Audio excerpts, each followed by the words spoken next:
هیلې او احترامات په دې هیله چې ټول به روغ جوړ او د صحت جامې به مو په تن وي. حاضر یم یو ځل بیا ستاسې درانه چوپړ ته او په نننۍ ویډیو کې به موږ په دې اړه باندې خبرې کوو چې څنګه کولی شو د وینډوز لپاره یو یو اس بي ډیوایس یا فلش موږ بوټ کړو.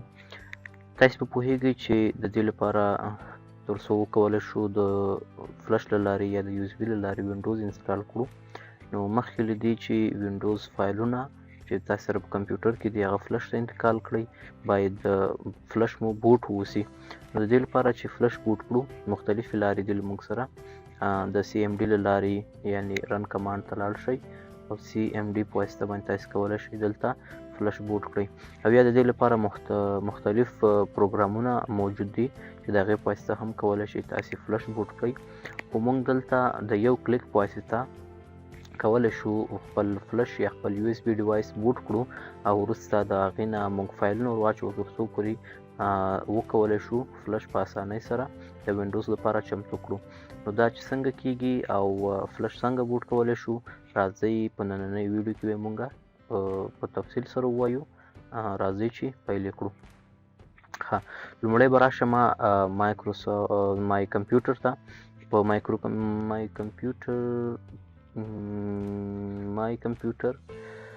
کمپیوټر کې ما سره دلته یو اس بي ډیوایس ښکاري، یعنی لومړی به مای کمپیوټر ته لاړ شم او مای کمپیوټر کې به خپله یو اس بي ډیوایس په نښه کوي. لکه ما سره 8 جی بي یو اس بي ده، دلته ما فعلال کمپیوټر سره کنیکټ کړې ده.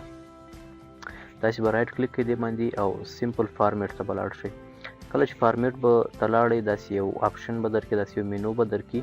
په دې کې تاسو د دې F8032 په ځای NTFS فارمیټ انتخاب کړئ. بس نور هیڅ مه کوئ او دلته چې هر څه تاسې نوم ورکوئ هماغه ورکړئ. مثلا زه دې کې وینډوز 7 اچوم یا وینډوز 10 اچوم، نو وینډوز 10 ما دلته ورکړو. صرف به تاسې دا کار وکړئ چې د فیټ یا د AXF80 په ځای به NTFS انتخاب کړئ او دا به سټارټ شروع کړئ تر څو دا فارمیټ شي زموږ لپاره. کله چې دا فارمیټ شو نو مطلب دا چې زموږ فلش یا زموږ یو اس بي ډیوایس بوټ شو. وروسته له هغې نه تاسې فایلونه واچوئ د وینډوز یا د اپریټینګ سیسټم، نو تاسې سره به دا فلش بوټ شي. راشئ اوس دلته مثلا راشئ د اپریټینګ سیسټم، هر یو اپریټینګ سیسټم چې تاسې انسټالوئ دا ما سره د وینډوز 8 فایلونه دي. راشه دا انتخاب کا، رایټ پې کلیک کا او کاپي به کا.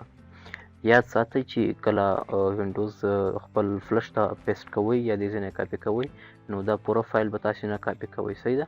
دې دننه به ځئ، دا ټول فایلونه به چی کوئ کاپي کوئ. کله چې دا ټول فایلونه کاپي کړو را به شئ یو اس بي ډیوایس به اوپن کړئ او کله چې اوپن شو بس راشئ دلته دا پیسټ کړئ. صحیح ده؟ دا یو څه وخت نیسي. وروسته له دې چې دا پوره شي بیا تاسې یو بل کمانډ هم پاتې ده چې هغه تاسې باید په اخره کې ترسره کړئ. چې کله هغه وشو بس تاسې فلش به د وینډوز لپاره آماده شي. بیا تاسې کولی شئ وینډوز په خپل کمپیوټر کې انسټال کړئ. ښه، نو دا نو یو څه وخت نیسي، زه به یې په لنډو کې درته ووایم. وروسته له دې چې دا ټول ورسیږي یا کمپلیټ شي نو تاسې په خپل فلش باندې رایټ کلیک کوئ او ایجکټ نام آپشن به ووهئ. دا به اټومیټیکلی موږ سره څه شي دې ځای نه ورک شي. کله چې دا ورک شو یو اس بي دوباره داخله کوي کمپیوټر ته، دوباره هم چې داخله کړه بس تاسې فلش به د وینډوز لپاره آماده وي. بیا تاسې کولی شئ له دې فلش نه هر کمپیوټر ته چې وغواړئ وینډوز وکړئ. نو دا یو ساده طریقه، یو آسانه طریقه د دې لپاره چې تاسې فلش بوټ کړئ.